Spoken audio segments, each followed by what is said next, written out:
Eggye ly'eggwanga erya Democratic Republic of Congo wenjogera limaze okuba nga lyeddiza ekibuga Bukavu. Bamaze okuba nga baddamu okukapityalinga ekibuga Bukavu ekibadde kimaze ennaku nga 2-3 nga kiwambiddwa abayeekera ba M23 gwe mukwano gwange ali eyampuliriza. Oli ku UG Update Civic osinza okuba nga otuwuliriza we bali kwekumira ku mayingo gano. Baganda bange bali mu diaspora abali e Bulaaya abali e UK, Qatar, Oman, Dubai, Saudi Arabia mwena mbatumiddeko nnyo mwe bali kwekumira ku mayingo ga UG Update CV. Nkiwa buli muntu weekend emutambulira bulungi nnyo kansuubire gwe bitagenda bulungi tatwongera okusabira Mukama Katonda asobole okubanga akujuna gwe mukwano gwange ali eyampuliriza. Gwagala otweyungako nagambye kirya wansi waliwo ekigambo subscribe kikoneko ojja kubanga otweyungako ddala bulungi nnyo mikwano gyange mwenna abali eyo.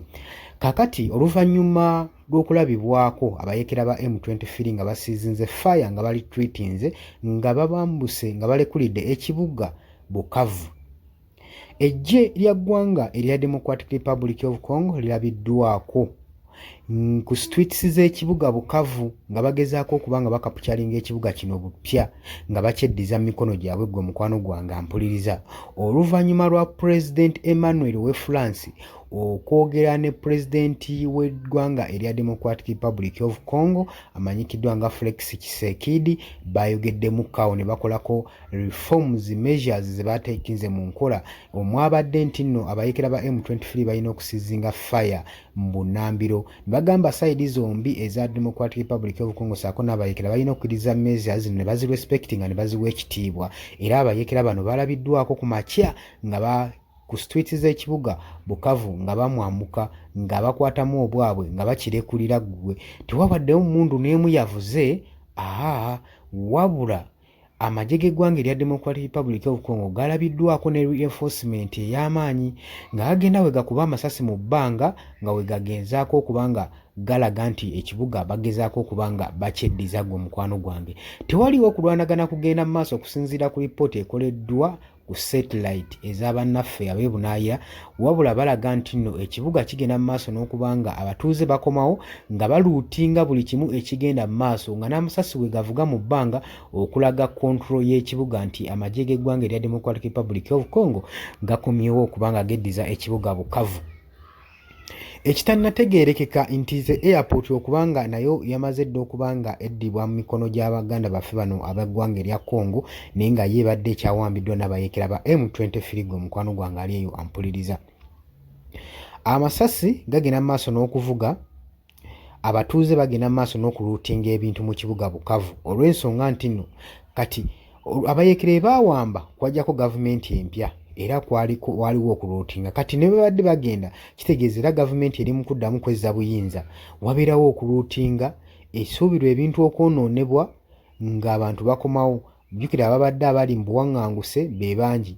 Ekibuga Bukavu kibadde kibalirwamu akakadde k'abantu nga kamu abawangalira mu kitundu ekyo era bano abamu ku bo badde balekulidde dda ekibuga ekyo nga bagenze mawanga agaliraanyeewo olw'olutalo olubadde lunyinyiikidde. Ebyokulwanyisa troops ne trucks zonna zirabiddwako ku streets z'ekibuga nga ziyingira ekibuga Bukavu eza Democratic Republic of Congo. Amagye gano nga gayingira nga gateekinga full control ey'ekibuga kino ng'omukwano gwange ali eyampuliriza. Jjukira nagambye nti nno amakya g'olwaleero abayeekera ba M23 bakedde kwabuulira kibuga kibabadde bakawamba ekya Bukavu ng'era amaaso gaabwe bagatunuuliza eri mu Northern Kivu.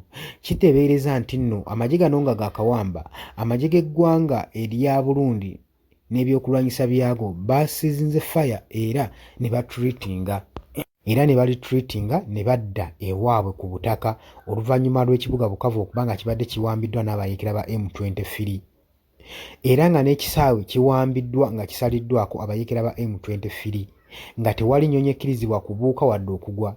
Nagambye ekisaawe kino kikolesebwa aba military ssaako n'abantu aba bulijjo badde bakozesa ekisaawe kino naye abayeekera badde bakisazeeko. Kaakati abayeekera ku makya balabiddwako nga bagenda nga bakwatamu obwabwe nga baabulira ekibuga kino. Tetumanyi gye bagenze, tetumanyi nteeseganya kizibaddewo, tetumanyi kibasindikiriza newankubadde amawulire galaga nti no diplomatic pressure evudde mu foreign countries yesindikiriza abayeekera bano okuba nga bakwatamu obwabwe obwanguwa nga badda ku butaka.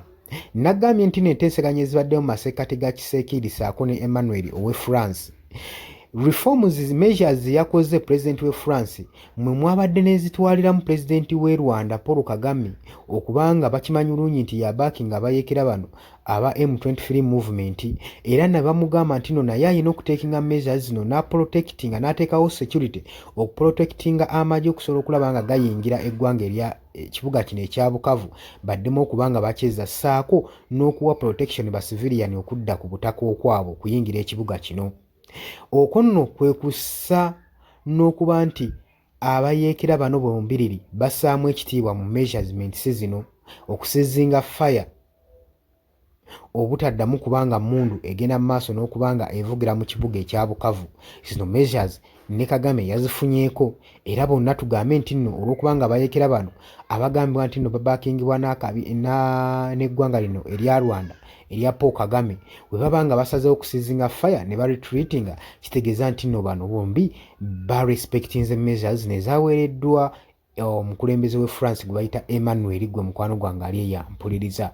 Kino nno nagambye kikusigira ekifaananyi nti abasajja bano balina kontrol y'olutalo luno olugenda mu maaso mu kibuga Goma ssaako n'ebitundu ebirala ebya Democratic Republic of Congo, era ng'ensonga zino mulimu personal interest ez'amawanga.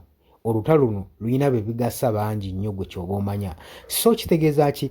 Olutalo oluli mu Democratic Republic of Congo si lwakuggwa kati olw'ensonga zino ziwammanga. Nti bwe baba nga amagye ng'amawanga g'ebweru gasobola okusalawo ekintu ne kikolebwa mu bunnambiro, kitegeeza nti no bayina amaanyi mangi ku lutalo luno olugenda mu maaso. Simanyi gwe bintu ngeri ki gy'obiraba naye oyinza okusinziira ku ndowooza yange. Ng'osobola okujja mu comment section naawe n'otuwa endowooza yo. Jjangu mu comment section gwagala otweyungako, kirira wansi waliwo ekigambo subscribe okikonemu, ojja kubanga osobola otweyungako. Mbagaliza weekend ennungi, mweraba.